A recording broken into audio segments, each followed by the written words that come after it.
Greetings, ladies and gentlemen. 12 Faces of Sober Speaks podcast. This is episode 77. I am your host, Kenneth Watson. Before my guest shows up, let me do some announcements. 12FacesOfSober.com. 12FacesOfSober.com. You can get the merch. You can shop. What's going on, Alex? You can shop not only I have hoodies, sweatshirts. I have tights. I have a variety of other things. You can also order a signed copy of 12 Faces of Sober.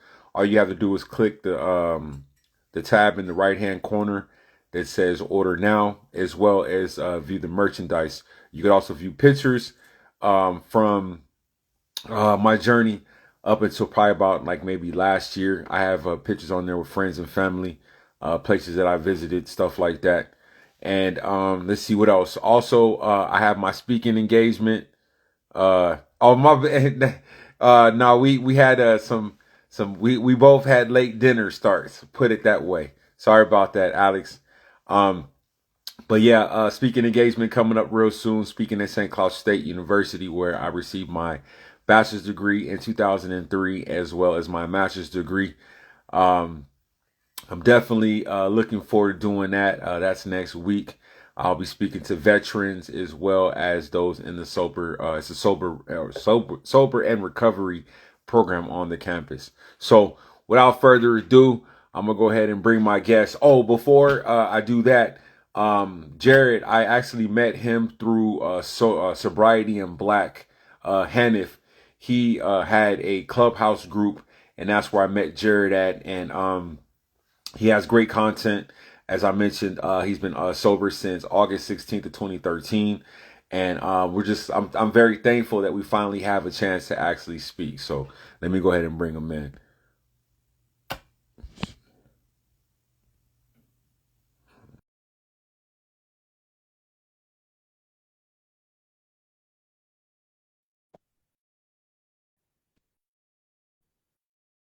Jarrod, what's going on? What's going on? Yo. Shit, I Yeah, I can't can hear hear you. you. Can you hear me? Fuck.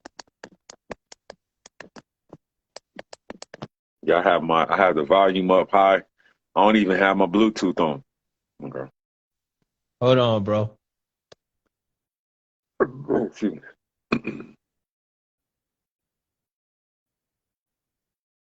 I can't hear you at all.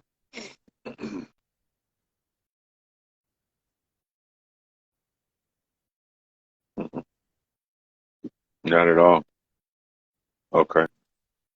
All There right. you go. Well, Yeah, bro. I don't know. Every time I try to go live, man, and hook up my little podcast equipment, bro, it don't never favor technical me. difficulties and stuff. Yeah, man. Every time, bro. Every Oh time. man, But what's going I'm on, doing man? well, How man. are It was nice and sunny out here in Minnesota today. Somebody said it was in the 50s. you? It felt more like it was in the 30s, but it definitely was a nice day. Can't complain. You know what I'm saying? Just prepping this podcast. You know what I'm saying? Doing some homework on you. So you know what I mean. It was good to navigate through your page and stuff. No doubt, man. I'm Okay. happy to be here, bro. You know what I'm saying? I appreciate you reaching up and us actually making and creating the time to finally link, man. I think we Yeah. tried to back in November when I saw the message. And again, my apologies. It's You it's know what I'm saying? Like, It's all good, but man. You we know, here. life happens, you know what I'm saying? And then I know that I think it was I saw you post something the other day, or it was either yesterday or something, and I was like, man, let me poke some fun at him. I said I ain't heard from him in a while, so I'm like, man, and you responded right away. So like I said, man, it's just, you know, like I said, life happens. Sometimes you overlook a message or something, and you know, and you forget, and then sometimes you're like, oh shoot, let me shoot this person a message and just see what happens, you know? Yeah, no For doubt, sure. bro. And I'm glad you did, Um, man. So what's so the yeah, move? well, What's what we happening? gonna do is, you know, we gonna save. I ain't gonna say the best for last. You know, we will talk about the Super Bowl at the end. You know, what I'm saying we'll talk about your Yes, squad, sir. but more or less, I want to, give me and the audience, a background on yourself. Where you from? How was it like for you growing up? Okay. What was around you? Were you brought up in an environment where, as I mentioned, alcohol on every corner type deal, or where's you in the suburbs where they only had little wine stores? You know what I'm saying? So it's kind of like that, man. My podcast is pretty chill, but like I said, man, I could get on here and record and just talk, but I want to have people come on here and share their stories. You know what I'm saying? And hopefully, like I said, make the connection and we'll be able to reach more. You know what I'm saying? Yeah, no doubt, man. Well, first and foremost, I appreciate you again for having me on, man. I'm looking forward to adding value to, whoever decides to tune in and listen. But my name is Jarrod. I started this company, Strength and Time Recovery Services, 2 years ago now, man. It's my second year really, diving and putting myself out there to be kind of a beacon of hope for people in the struggle. In my life, bro, it's kind of funny, man, because I was the opposite of seeing, liquor on the corners and growing up in an alcoholic family, or, seeing alcohol and drugs on a daily basis. I never really did, outside of some family members and such, but it never really registered to me like what they were doing, as a youngin'. I was brought up in the church in Florida, son of a pastor, you know what I mean? So that was my life growing up, bro. We in the church, all my friends was through the church. Life, that was life. I really didn't know no different. And that kind of started to change for me back, I want to say around fourth grade, around 9 years old. My father, we lived in Tallahassee, Florida, and out the blue, he was like, it felt like out the blue, but man, I was a kid. Now I understand, like, man, he probably was planning something for a long time, and he made a decision that he felt was best for himself. He wanted to go back to seminary school, so he just, I guess, had a conversation, and he up and moved to Richmond, Virginia. But when he left, he left me at the house with my mother, and she was pregnant at the time, my younger brother. So when my pops left, my mom, like, super sick during pregnancy, it kind of left me on my own, So everything that I knew regarding, like, the church slowly started to be removed because, the head of the household figure was gone. So we weren't there on Sundays. We weren't at Bible study on Wednesdays. My connection, my peers started to kind of shift, right? Because now all of a sudden I'm getting up by myself and coming home by myself. You feel me? And it won't like a lot of people to like guide and direct. So naturally, bro, I just started, just hanging out. You know what I mean? Curfew getting later and later. I had an older cousin who would come by and like babysit me and shit sometimes, but he was still in high school. So, it was just like a cool thing, man. And you get older and enough time with that, it's like, okay, like I really have no rules. For the most part, I was a good kid, because all the morals, values, and everything that I learned in church, like I encompassed as a youth. But of course, around like 13, 14, my pops finished school, came back to Florida. He was like, all right, well, we can move to Richmond at this point, and that was a pivotal moment for me because everything I knew was there: family, friends, relationships, and now you uprooting it and you put me in a space that I'm unfamiliar with. And, so we made the move and we lived off of Chamberlain Avenue. When you come back to Richmond, I have to show you around, bro. So the environment itself is different, man. In Florida, we was wearing, back then it was football jerseys, basketball jerseys, and shorts, and, the Jordans. I got here and it was Timberlands and leather Averex jackets, So it was like a complete like culture shift, where I'm like the odd man out because, the white kids were wearing Abercrombie and Fitch, the African American kids are in the leather jackets and the Timbs, and I'm like, bro, what the hell, like. And there's me, and I show up in my Emmitt Smith jersey, and like I'm just the odd man out. So from that moment, it was kind of like, well, damn, where do I fit in this scenario? You know what I'm saying? Like, most of my addiction really came from like identity and trying to find a place to fit in, man, because I wasn't white enough for the white kids and I wasn't black enough for the black kids. And so I thought, that's just a kid thinking, because everything was so different from me. And and naturally I started to gravitate to those that were smoking weed at the time, because they didn't care.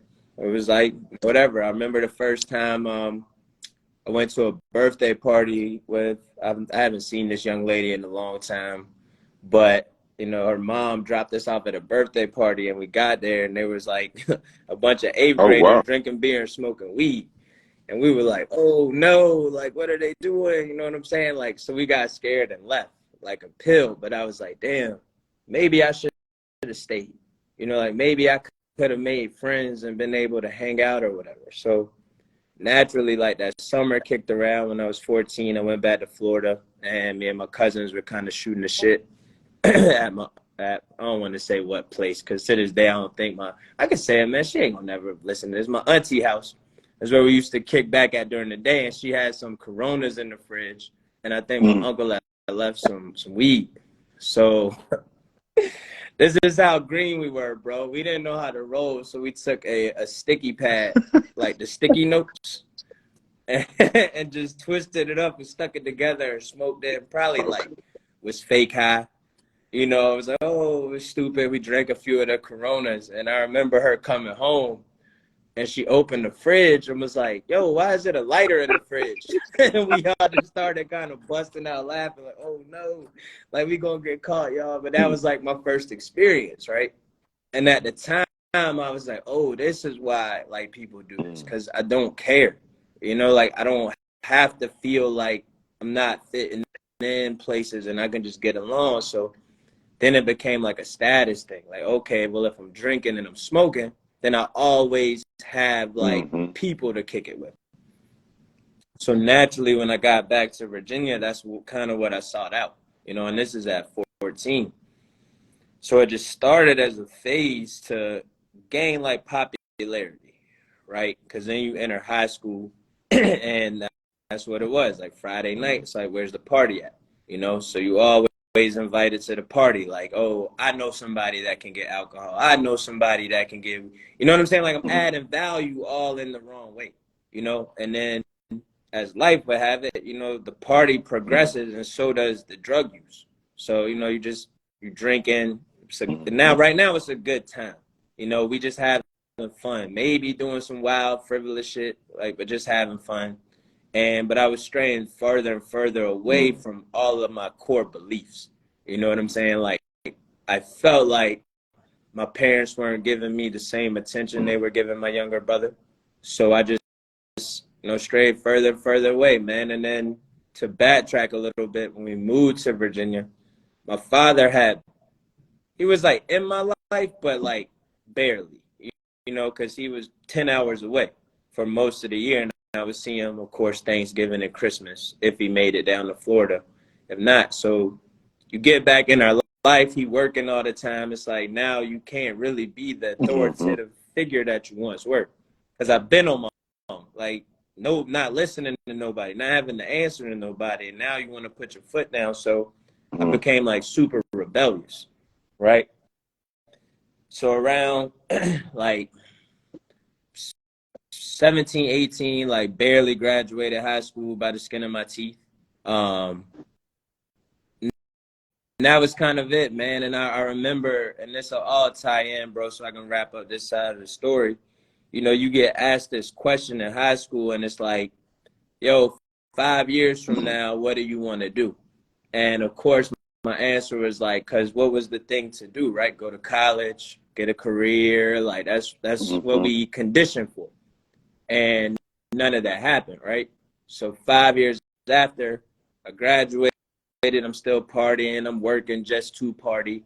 My drug use increases, and at 19, I found cocaine. So, and bro, I remember this day like it was yesterday. I was hammered Was at a friend's house. We all sitting around playing poker. I really think they just kind of invited me over to take my money because I suck at poker. And I was like way too drunk to be trying to pay attention to anything. I was holding a bottle of Captain Morgan's, man.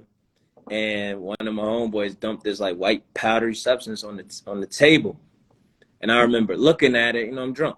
I'm like, yo, what's that?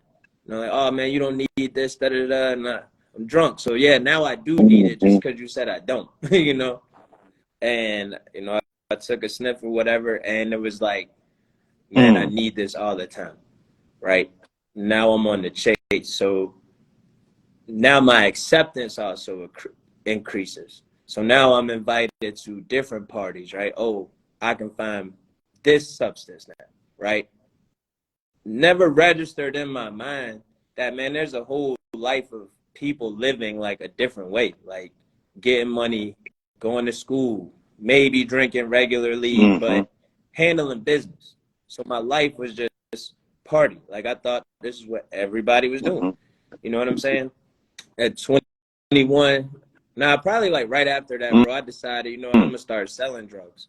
So, I got plugged in, started serving powder, and like 2 years later, I was ready to quit serving. I had just turned 21, had met a young lady, and, I was super cocky approaching her because of everything that I was into.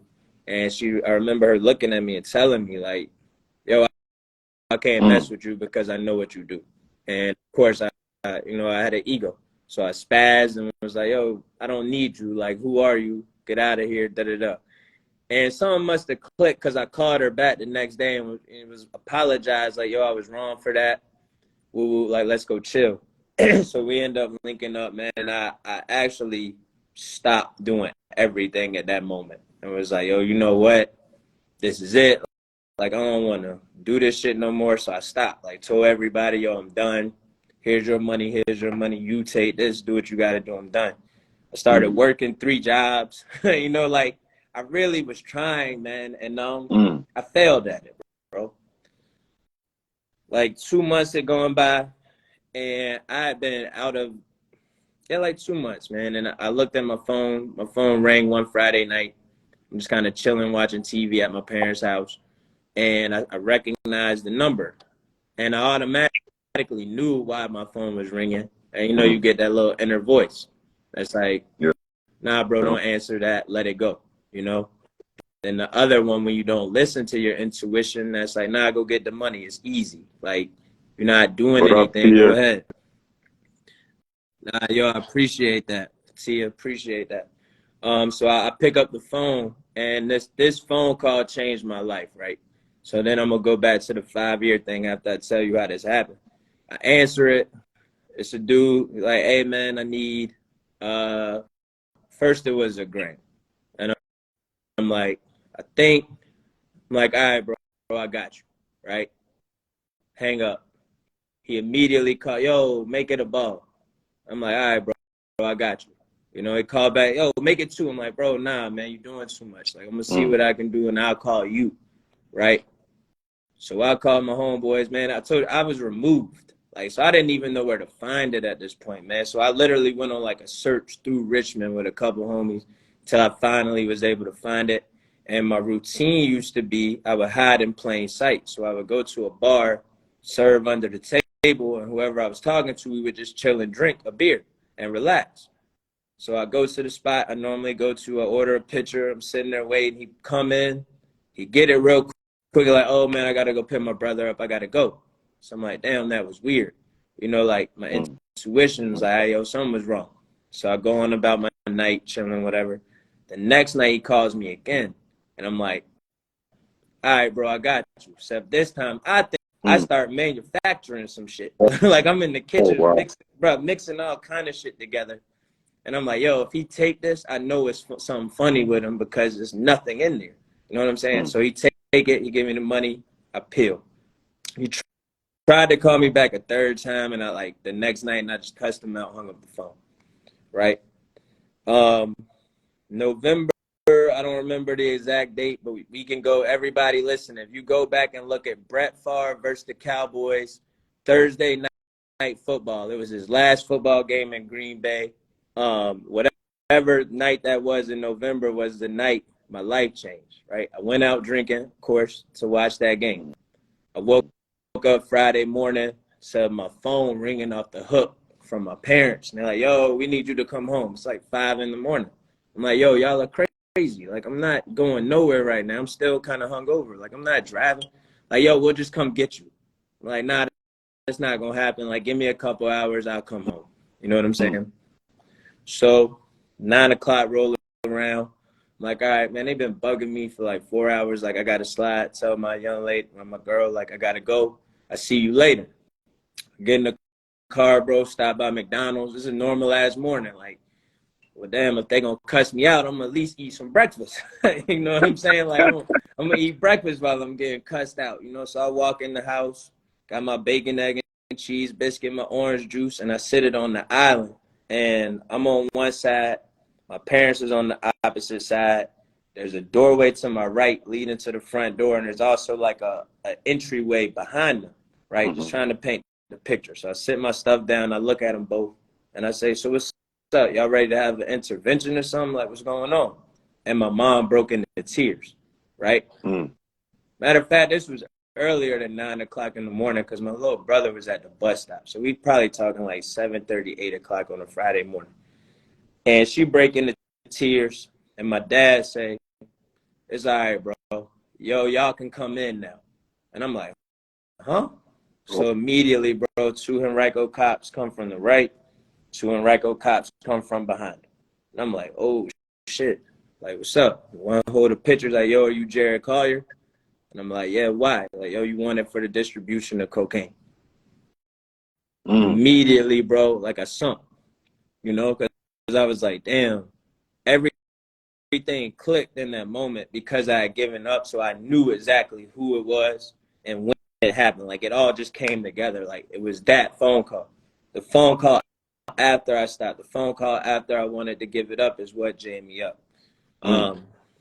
So I do that, bro, and I get my time, and I ended up having to serve 9 months. But while I was in there, and this is back to the 5-year thing, I turned 22 in jail, right? And I went to like a program out in New Kent, Virginia for recovering addicts, right? But I wasn't in there to learn about recovery. I was in there because they told me I could come home early. I was just getting time off my sentence, so not paying attention, not listening to the courses. I'm strictly there for the time. But they asked us again, where do you see yourself in 5 years? And I remember looking at the group of men like, you know, bro, it's crazy that y'all asked this because 5 years ago, I thought I would have been graduated college with a career and a family, except I'm in here with y'all. Because it was exactly 5 years. You know what I'm saying? From 17 to 22.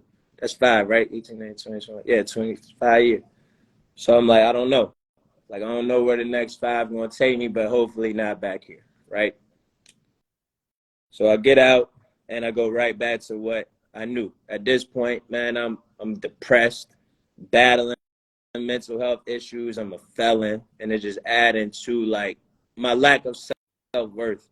And I'm digging a deeper hole for myself, man, because I'm like, yo, how the hell am I ever going to do anything? Like, my life is screwed. That young lady gets pregnant with her first son, right? That's supposed to be like a joyous moment, except I'm beating myself up because I can't even take care of me, you know? Like, I'm bringing a seed into this world now. Nah, man. So I wasn't really as present for him, bro. It just added to my addiction.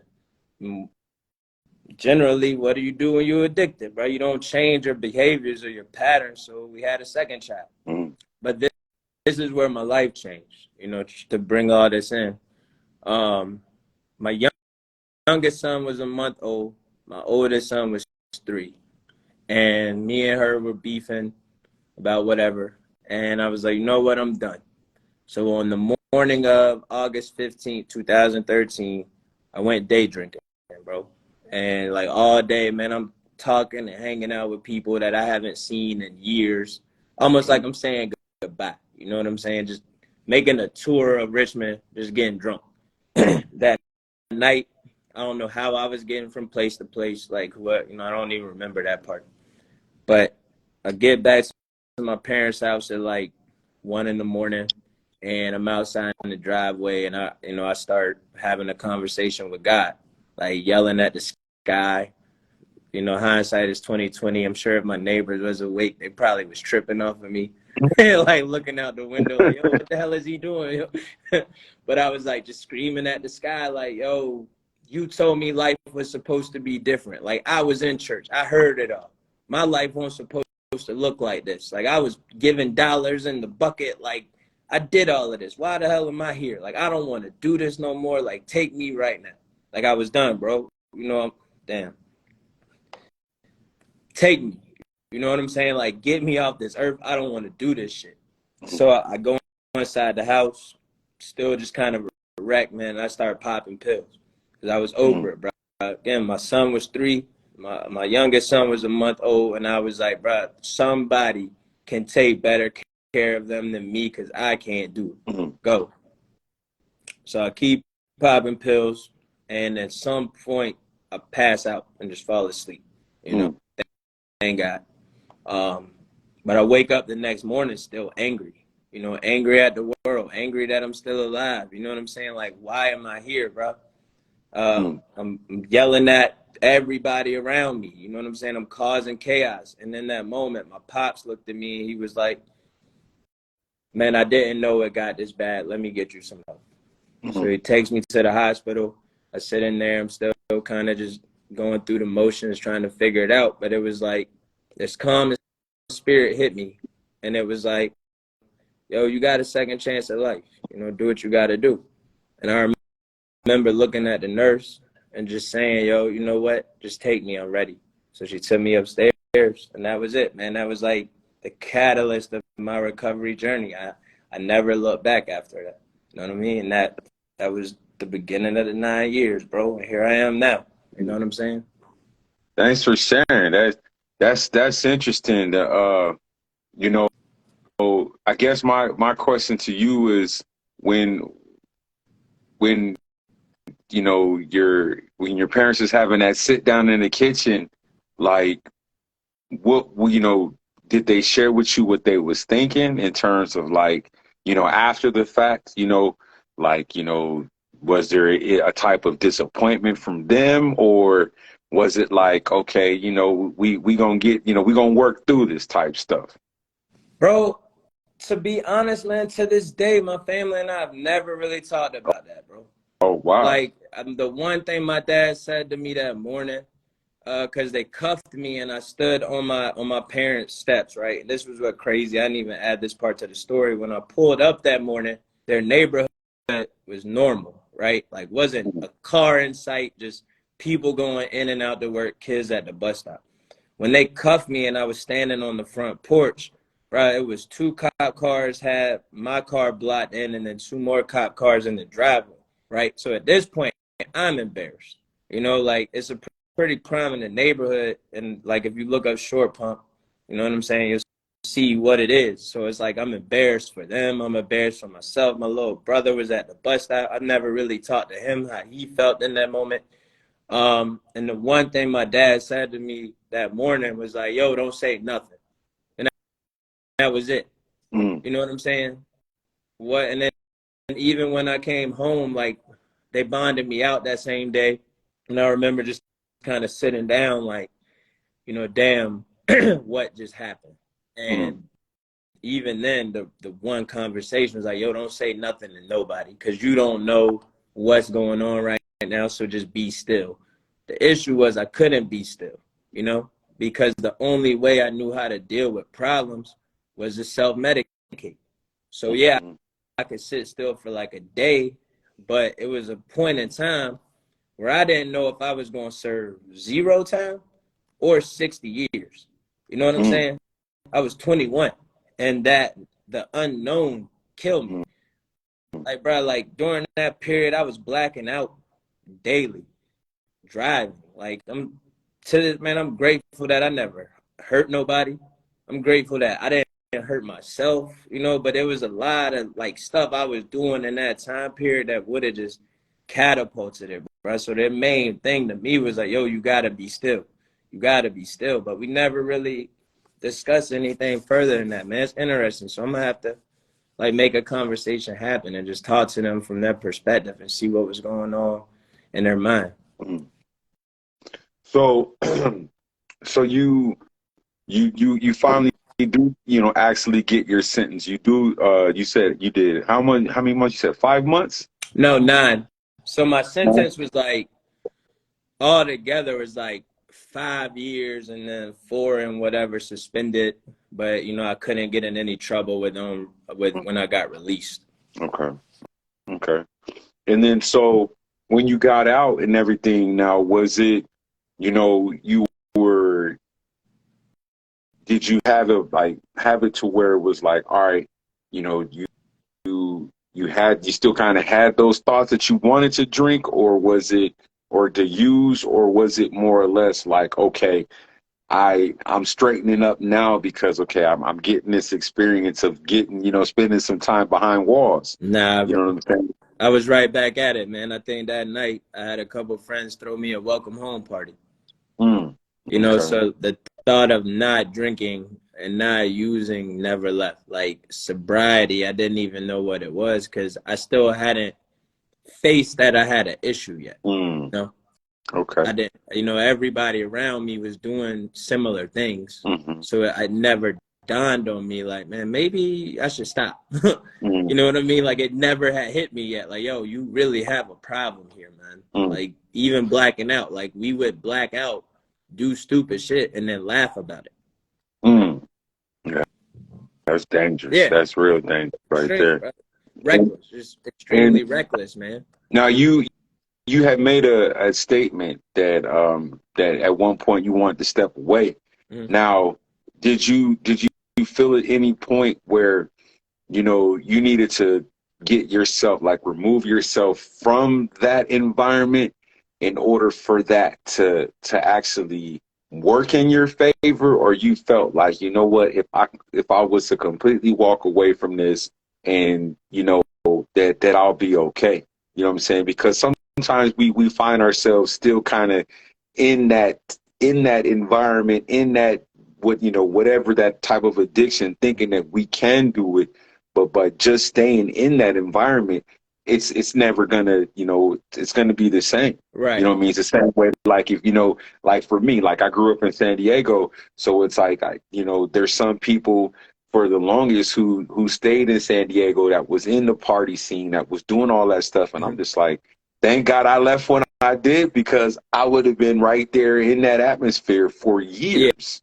You know what I'm saying? So and like I said, I was a family move, so it wasn't just me personally getting up and moving. But like I said, it's one of those things, like, well, I'm asking you that question, but yeah. So what was it for you? Like when I finally stepped away, or like right before I got arrested, stepping away? Shoot, both.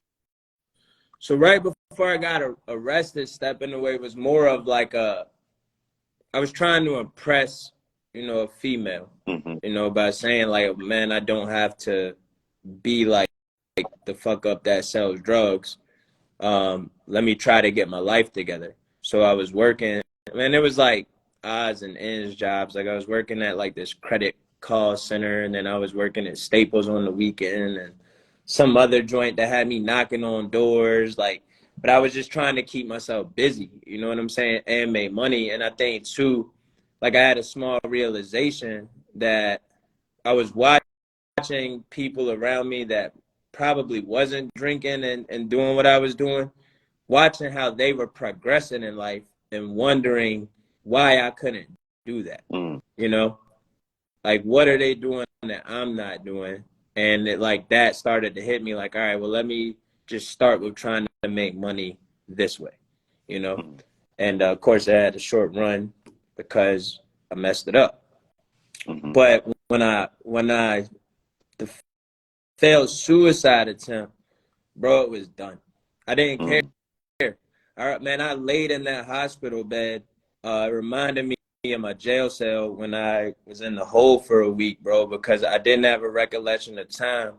I laughed by myself. I cried.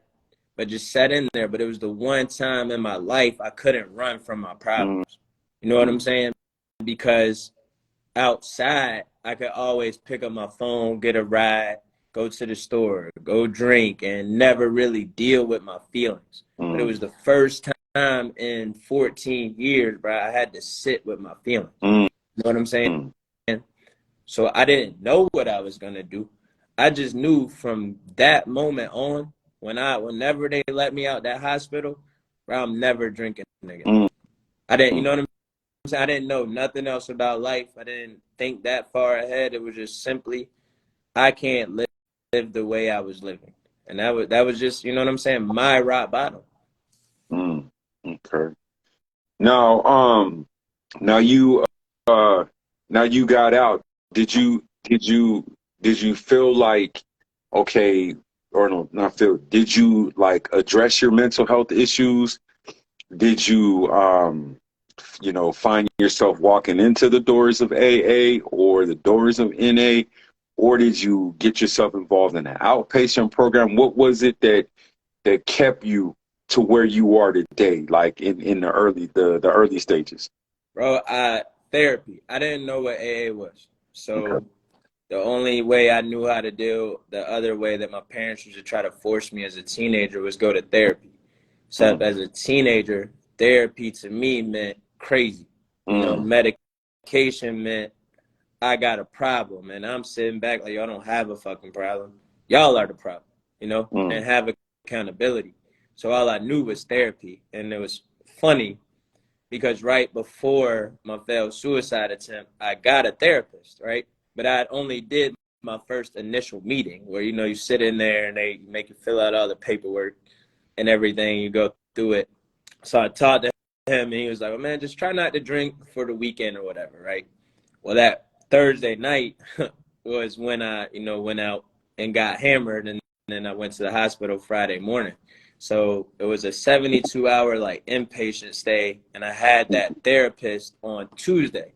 So Monday I come home, I go to my parents' guest bedroom, bro, and I just like sleep most of the day, hang out with my kids and just kind of get my thoughts together. So I had to go see him Tuesday, bro.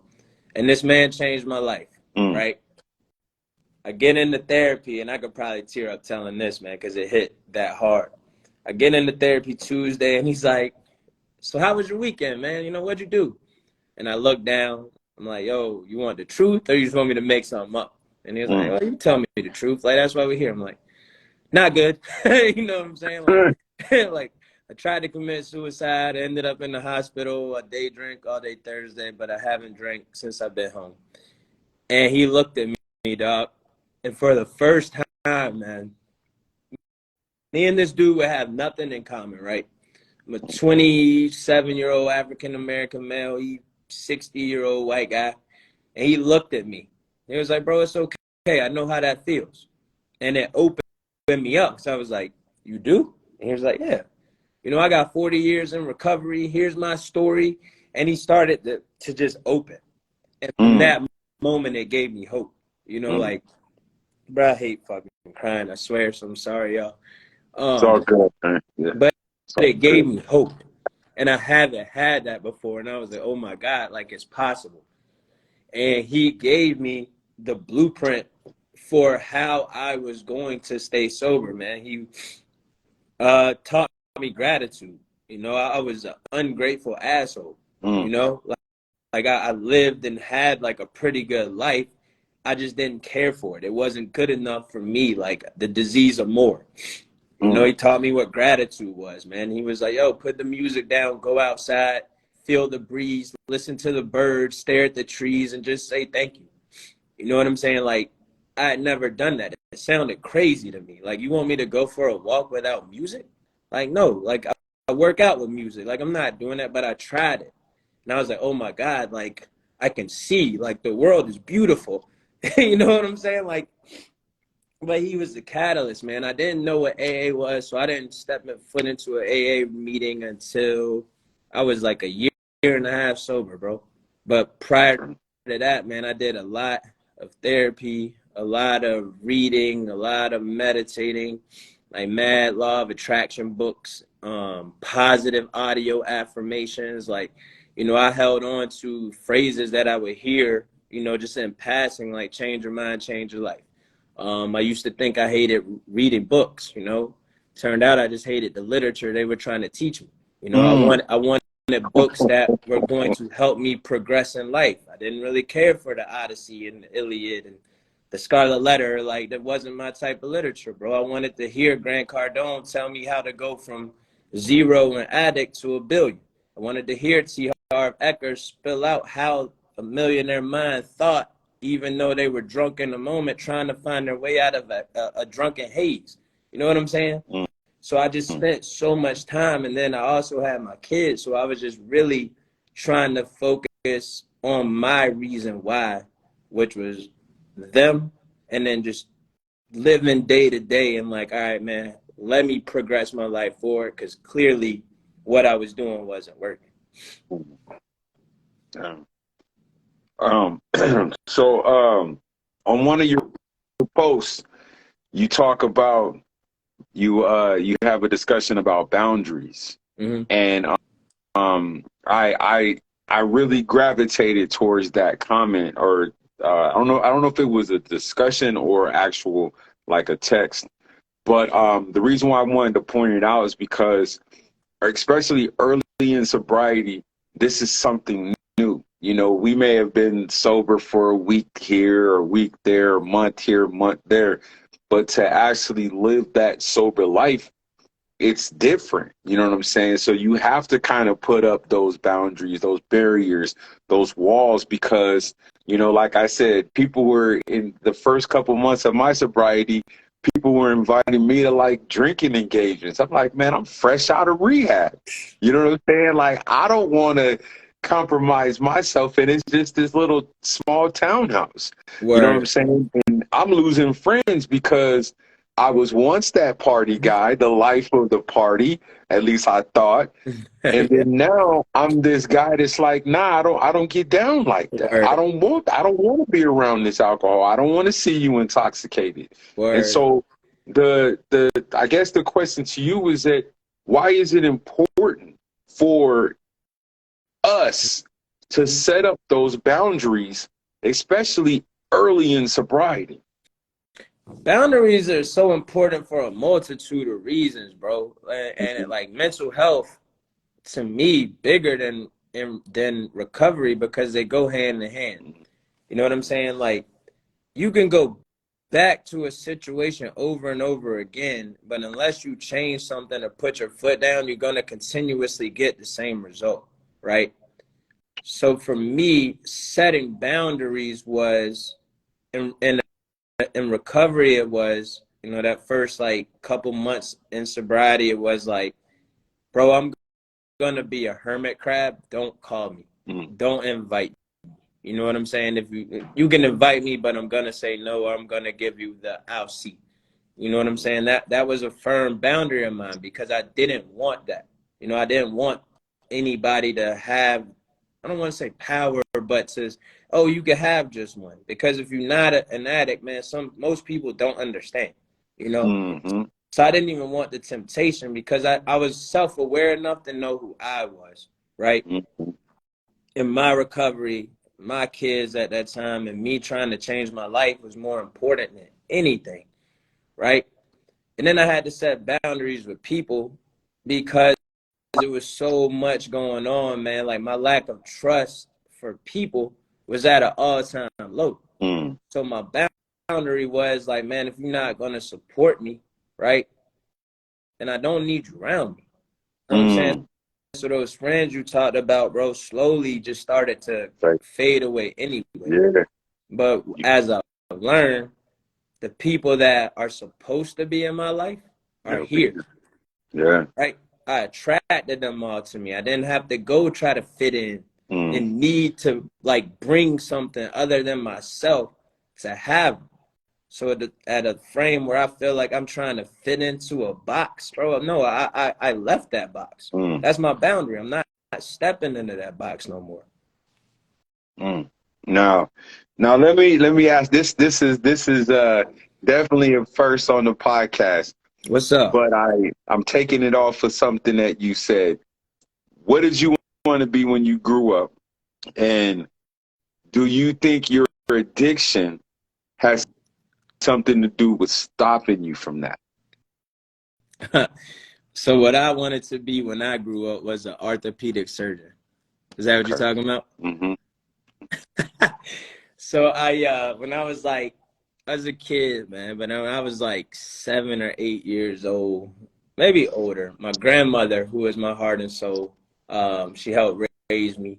You know what I'm saying? Like when I was in my darkest moments, of course, she lived in Florida. Like as a suicidal kid or teenager, man, like her voice was like the voice of reason in some of my lowest moments when nobody else understood.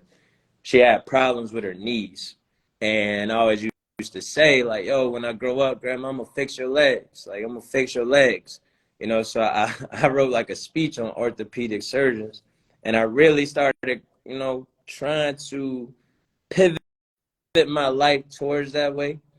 But I can't even say addiction changed that trajectory. It was Mm-hmm. more so like how life played out because my support system was gone. You know, Mm-hmm. my pops left, had he stayed, maybe, Mm-hmm. because he was the house ahead of. He was my best friend. Like he could have been able to help guide me in that direction, like the leadership. My people in the church wasn't there. My mom was sick and living at my grandma's house, being taken care of. So I was left with people who was young like me and doing their own thing, man. So I think my addiction led me to exactly where I'm supposed to be in life. Okay. I like that. I like that. Now, are there any activities that you may have been doing when you were actively Mm. using that you can no longer do now that you're clean and sober?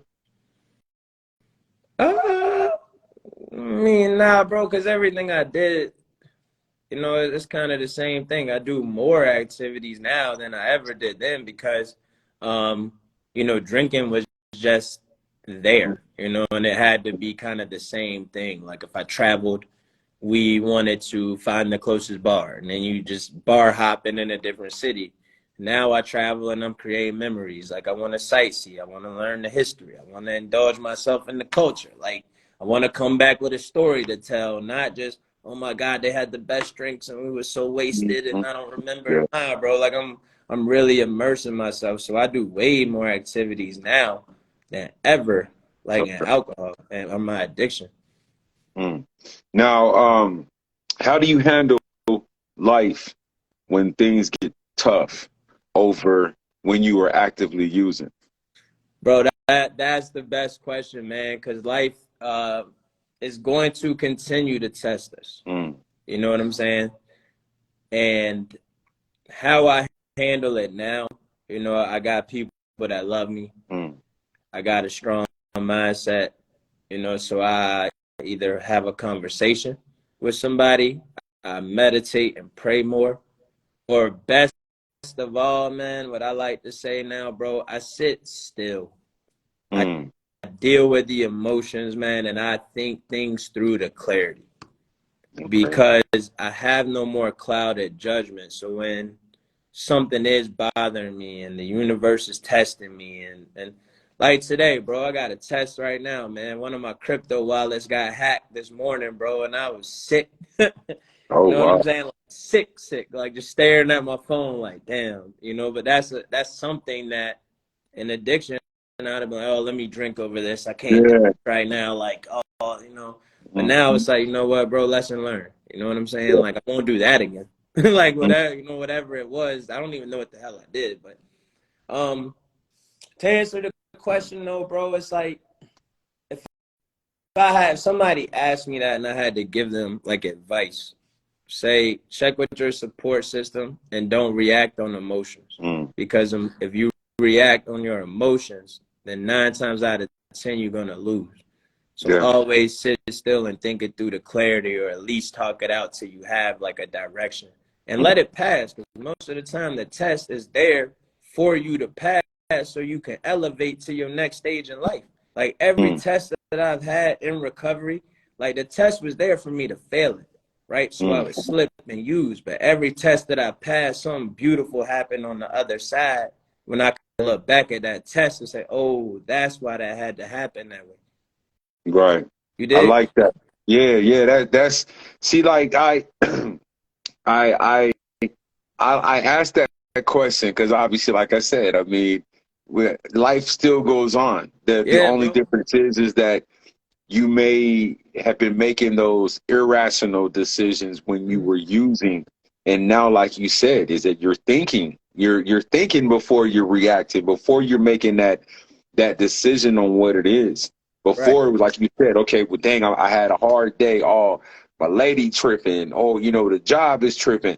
All right, then where's the nearest bar? Okay, like you said, you Yeah, go out bro. of town on a vacation. The first thing you want to do, okay, who got Yeah. the strongest drinks type stuff. Okay, now you gotta deal with this stuff. It's here. Life is still here. Life is still evolving. But it's like, okay, now I gotta process. Oh, wait a minute. Somebody tripping at the job. Okay, what I gotta Right. do? Oh, somebody, but you could think it through before. It's like, man, let me go sit back in the corner. Let me go take this drink. Let me go hit this blunt and not Yeah. even think about it for And now. then You do know what I'm saying? something irrational.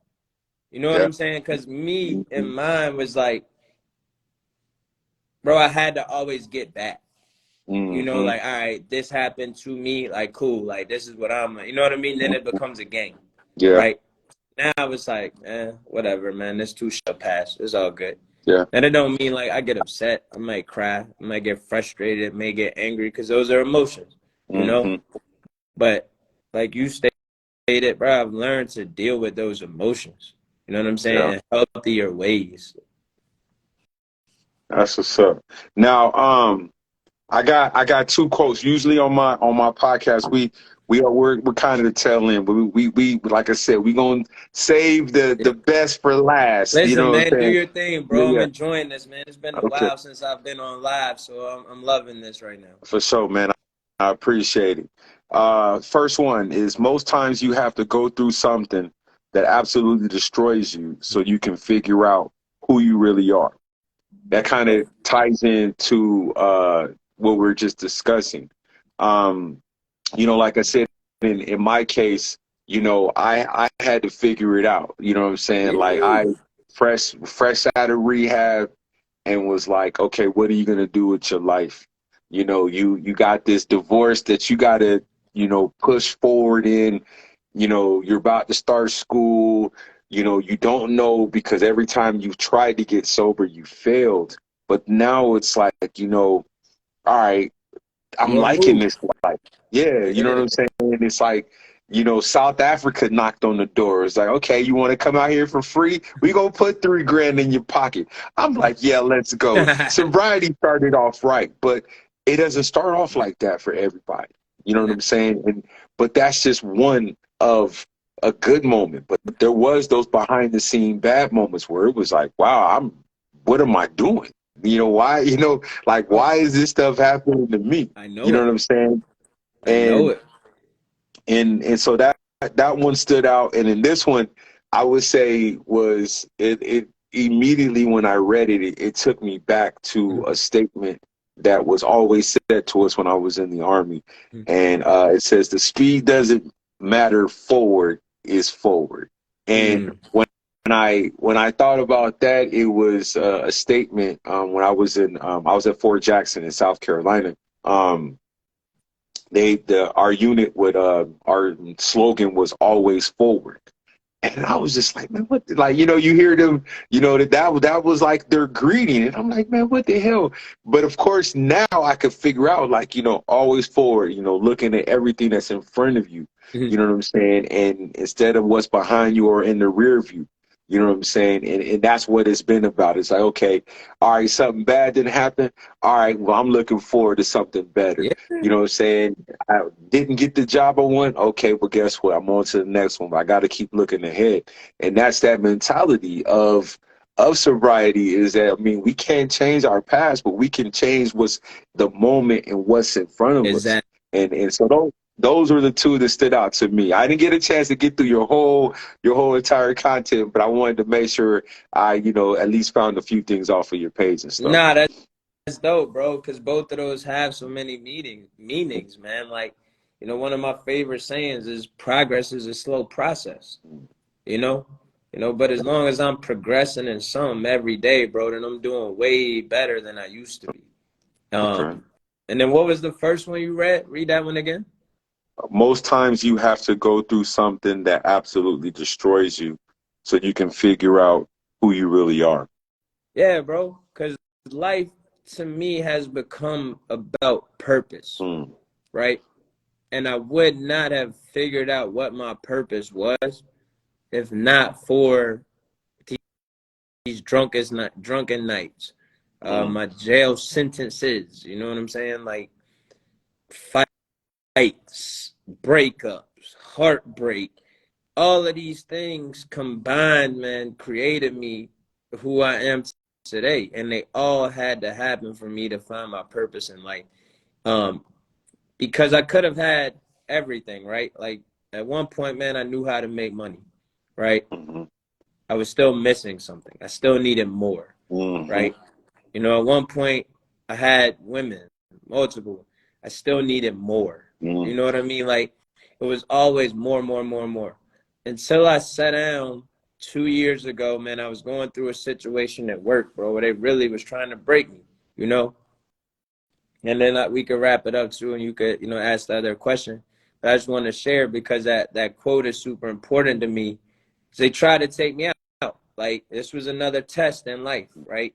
They, if you work for the government, then man, they can't fire you, so they like banish you and put you in a different department. Yep. And so they put me in a basement in this hospital, like with equipment from like the 1940s, bro. The shit don't work. It's dark. It's dirty. You know what I'm saying? I had a pretty cool job, so it was like an embarrassment. Like shoved me in this corner, and now I'm making copies for this hospital, right? So after like my week of like anger and resentment and embarrassment, my higher power kind of hit me and was, hey, bro, now you got time. You got some time to figure things out. Like, what is it, what you trying to do? So I'm talking to my therapist, just trying to deal with my emotions because that's a healthy way to deal with things, right? Like, go to therapy, man. Talk that shit out. So I'm talking to her, and she was like, you know what? And she asked me this question. I'll pose it to people that listen because this may help you find direction. She was like, if I asked you to give me a speech right now on anything you want without preparation, what would it be about? Without hesitation, I was like, well, that's easy, sobriety. And she was like, okay, what about it? I was like, well, if I just think about my life, and I was 7 years sober at the time. I was like, at least over the last 7 years, the one thing I've done consistently is not drink. You know what I'm saying? I haven't used. She was like, yo, you should look into being a peer recovery specialist. And I was like, what's that? She was like, oh, it's, we work in mental health. Like, you're kind of the middleman in between the therapist and the client because you may be more relatable. So I was like, all right, bet. So what was determined by this job that kind of destroyed me actually ended up being a blessing because from there, my company was born. I was able to take a class on their time, their money. You know what I'm saying? I'm still getting paid, sitting in the basement in school, taking this class, taking my tests. And then when I finally decided I had enough of how they were treating me, I was able to leave and walk into a better situation. Yeah. You know what I'm saying? But none of it would have happened without my jail sentences, my sleepless nights, my heartbreaks, my failures, my failed suicide attempt. None of it would have came full circle if it wasn't for that moment. And in that moment, I knew I found it, like the light bulb went on. I was like, oh my God, this is it. All of those moments weren't in vain. They weren't for no reason. I can actually help somebody else in that space. Yeah. And that's what I like to hear.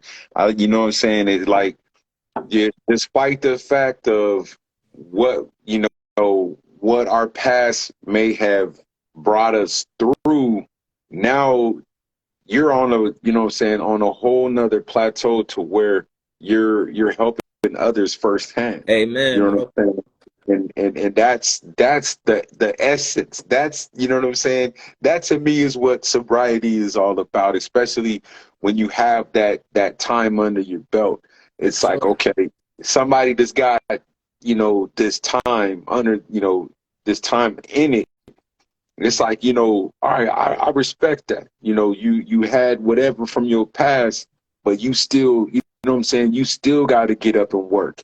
You Straight still up. got to, you know what I mean? You still got to maintain what it was like on day one. Word. You know what I'm saying? You Yeah, gonna one still day at a have, time, bro. yeah. Always. Hmm. Always, man. These years and days accumulated don't mean a whole lot, man, if you slip.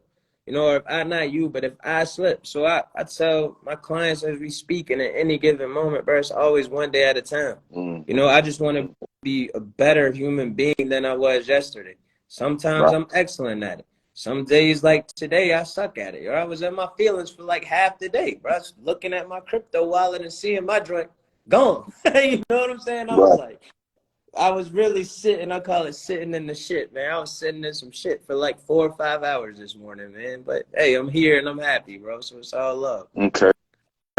Now this is I don't know how to coin this, but I'm gonna ask it anyway. What's up, As man? Black men in the recovery community, Okay. what message can we pass on to the next generation that's out there right now popping bottles Bro. because they famous rapper, famous singer is doing probably what we may have been doing as youngsters. Word.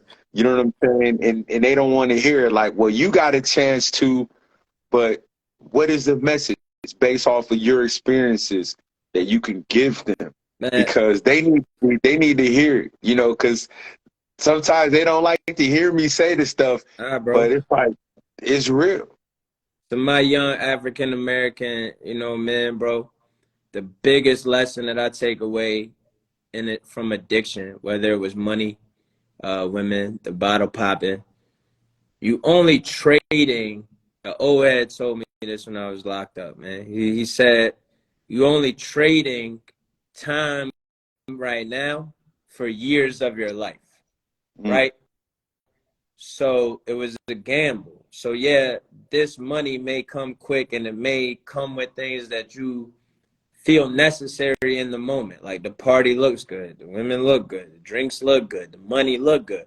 But you only live in this for a short amount of time before they come and take it from you, and now you're giving back years, right? yeah. But along with those years, so like in my situation, it was 9 months with 5 years probation where I couldn't get in no trouble, where I was sent to prison without nothing. But Do this. it also took a 2 second decision, also took an extra 7 years of my life because I had an issue finding employment because I was a felon, right? Mm, So I wasn't, man, it was telling me I wasn't good enough to work in a call center. I wasn't good enough to stand at Sam's Club and point at a TV, so it escalated my mental health issues and my depression. Like I really sunk. So man, to those people, my young men, my young African American men, bro, just be careful. I could never sit back and not tell someone what not to do, right? mm, I could show you how that ends, mm, and I could tell you, and like my favorite Hove quote, man, like Hove did that, so hopefully you don't have to go through that. Like mm, I'll show you where that road ends, and I can also show you where this journey can take you if you decide to do something else with your time. mm. I, I like that. I like that. Now, the question before the end of the question, is what's your favorite Jordan retro? I'm an 11 guy, man. I think My man. I took my 11s off before I came in, man. I think I Okay. got damn near every pair of 11s that done Okay. dropped, bro. You and me both.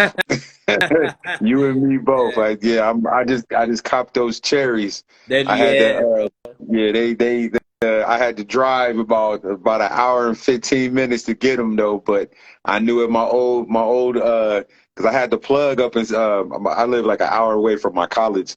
And so I was Okay. like, yeah, let me call up there and let me see if they got them. I'm like, hey, so y'all might know who I am. I ain't been up there in like 3 or 4 years. Come to find out the person that got them for me, she was there right before I moved out of there, moved to Florida. So I was like, okay, yeah, Man, I'm gonna get a hold of you again when I need some more shoes.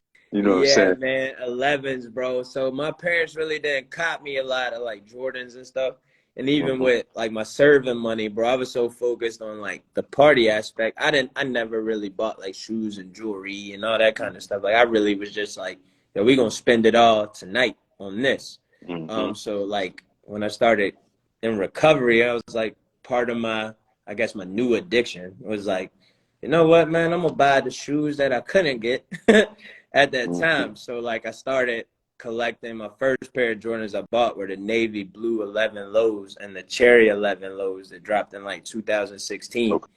And then from there, I'm like, bro, the 11s was my favorite pair. So then the Space Jams came back out. Then the all red 11s came out. Now, the low bread, man, 11s is the one, man. Yeah, yeah. I actually got on the threes right now. If the cement threes, I got them on. You know what I'm saying? I've been like ever since I got sober, I was like, you know what? I'm going to truly spoil myself. And like I probably like I bought the matter of fact, I paid like $7.25 for the Concords off of Flight Club. So Damn. Flight Club, y'all owe me some money because I Yeah, know those bro, don't do 11s that, weren't worth. man. Yeah, Man, that was don't in do that, man. 2017, you know what I'm saying? And look, I had the GI Bill money that I was playing with. So I was like, Okay, shoot, I was like, I didn't really care about it. It's like, hey, I'm gonna buy word. as many shoes as I can. You know, I was kind of afraid too of my divorce. I'm like, man, my ex-wife might be able to come back and get some money. I said, I'm about to spend Yeah. all this stuff. Ain't I nothing. was like, I I got don't shoes, care. though. Yeah, I got shoes on. Ain't nothing to it. You I know what I'm got saying? shoes. But Sunday, I know you're gonna be glued to some TV set. You know the So vibes, man. so uh salute to your Eagles. You know what I'm Yes, saying? The sir. Chargers make the damn did not do what they were supposed to do this season. Nah. So we won't get into that. So we'll show love definitely to the Eagles. But so what's the score? What's your prediction as far as that? You know what I'm saying? Man, seeing as how we've handled like the weaker teams in the NFC, bro, I actually went up to Philly 2 weekends ago now to watch the 49ers and Eagles game. I didn't Mm, actually go to the game. Them tickets was way OD for me. So it was the casino next door to the stadium. I sat in and watched. And since we're on the recovery topic, bro, that was probably the first time in my 9 years sober, bro, that I felt not an urge, but like an uncomfortable feeling like being in a bar, man. Not so much like that I wanted to drink, but like I could see how easy it would be for somebody to relapse in that setting because everybody was celebrating, everybody was around, and I haven't seen cocaine in like 9 years, right? This dude was at the bar, man, and out the blue, his friend was like somewhere next to me, and he passed a baggie like in front of my face, and I was like, "Oh no! Like, what the hell is this?" yeah, I looked at my home. I said, "Bro, I gotta go. Like, I can't do it, man." yeah, But I yeah. ended up just chilling in there watching the game, bro. But I wanted to get that out because that was like a test. You know what I'm saying? A Mm, small test. But my prediction for this game, if the Eagles bring the defense that they have been putting on the field this entire season, minus like a couple games where we couldn't really stop the run, they are fully healthy on the defensive side of the ball. We know Patty Mahomes had the ankle injury. That's kind of, you see him still limping around. I think we could walk out of there 37-28. You know mm, mm. what I mean? I could see the defense at least getting like 5 or 6 sacks, creating some chaos on their offensive line. Um, not too familiar with their offensive weapons outside of Travis Kelce, but I think Mm. our secondary, they put the hometown hero out there, Kayvon Wallace. He's from right here, Richmond, Virginia. He's a strong safety for the Eagles. If they could get him and maybe Gardner Johnson to double Kelce on a couple routes, I could see them limiting him. Mm. Um, Kansas City got a tough running back. I don't know the dude's name. It's like Isaac Pacheco or Check. something. yeah, Yeah. he like a almost he can run the ball and be a receiver type. Yeah. Physical, bro. Hmm. Super physical. But I think Ndamukong Suh, some of them veterans, help out our young guys on that defensive line to slow that down. So I don't know, bro. I think all in all, when the confetti falls, we're going to see Eagles on top 37-28. Okay. Super And Bowl then champions, and I'll be back in Philly again at the parade. Celebrate. see, normally I don't give people this kind of love, so you feel special because I'm telling you, ain't no. I'm talking trash. I'm shooting down any team that ain't the Chargers. You know what I'm saying? But I'm gonna do it. I'm gonna do it this time. You know what I'm saying? Now, before we go, Word. let them know about the Redeem Yourself podcast. Yes, sir. Yes, sir. So the Redeem Yourself podcast, it was something that a homegirl out in LA, Eden Sassoon, kind of came up with in some of our conversations. And when she went on to other ventures, she blessed me to say, hey, like carry this on. So what I did, I went and got, a few friends that I knew local to here in Richmond that I could have conversations with to kind of rock with me on there. I try to release an episode every Wednesday, but I've been so tied up and busy. I probably got like 3 or 4 in the tuck that I haven't dropped yet. But you can find it Instagram, YouTube, Anchor, Spotify, Apple, all platforms. It's everywhere, man. Redeem Yourself podcast. Okay, for sure, for sure. And let me see what else I got for you. Actually, that's it, Jarrod. Man, like I truly appreciate you coming on here, being very, very transparent, And of course, and sharing a real true story that I know is gonna help people. no You know what doubt. I'm saying? Because it's like it's different. In terms of coming from a church background Mm-hmm. and missing certain pieces that that young men, not just black men, but just young men, you know, miss, in certain years of your life when you do need a male figure there. And so I get that. My dad he lived in the house all my life, but it felt like he wasn't really Word. there. And I miss a lot of things in my life that I needed a father, but he wasn't there for that. So Right. again, I appreciate you coming on. I know this definitely won't be the last time that we have a conversation because I'm real about this, man. And it all it takes is one conversation, and we clicked instantly. So this definitely ain't gonna be the last time we chop it up. No And doubt. so, but like I said, man, I truly appreciate you coming on. I appreciate those who came in, Alex, Tia, and participated and stuff like that, because this is what it's all about. It's just, two people coming on here, sharing stories, asking questions, interacting within the sober community, trying their best to, help others that need it. So, but with that, thank you, Tanya, Christine, for Yeah, tuning just trying to in. scroll through the comments, make sure we didn't miss nothing. Enjoy it. Yo, thank you. I see Alex showed a lot of love. We appreciate you. Always forward. What does it say? Cornwell, Rebecca, thank you. Yeah, we appreciate everybody. Just make sure I didn't miss any questions. I'm so glad you got help. Yeah, we appreciate it. This was dope, man. Like you said, Kenneth, man, I'm just grateful for the opportunity, bro. It's been a while since I've done any type of, what do they call it, bro? Like connection and cross promotion type Instagram lives. Like, so anytime, man, like I truly just enjoy doing these and having these discussions. Yeah, I enjoy it too, man. And it's like I said, man, I'm not a dude that's just, talk that talk, man. I'm like, if I hit it off with you, I'm gonna really, man, Word. I'm gonna rock with you. You know what I'm saying? You know how Because it goes, bro. yeah, They say real recognize real, man. The game don't change, our mental does. That's all it is. yeah, for So sure. let's Yeah. definitely link soon, brother. Definitely, man. And you have a good night, man. And like I said, I'll probably be texting you talking trash on Hey, Sunday or something. You know what I'm saying? This a little, you know what I mean, a little nice little football chatter. But yeah, like I said, ladies and gentlemen, this concludes another wonderful episode of 12 Faces Sober Speaks podcast. Thanks to Jarrod for sharing. I really do appreciate it. And thank you for those who tuned in, sat through it, listened to it, and was able to interact with us. Like I said, that's what I appreciate is the total participation within it. But like I said, Jarrod, man, thank you for coming on, and we'll definitely talk soon. And this is 12 Faces of Sober. no doubt, bro. Take it easy. All right, bro.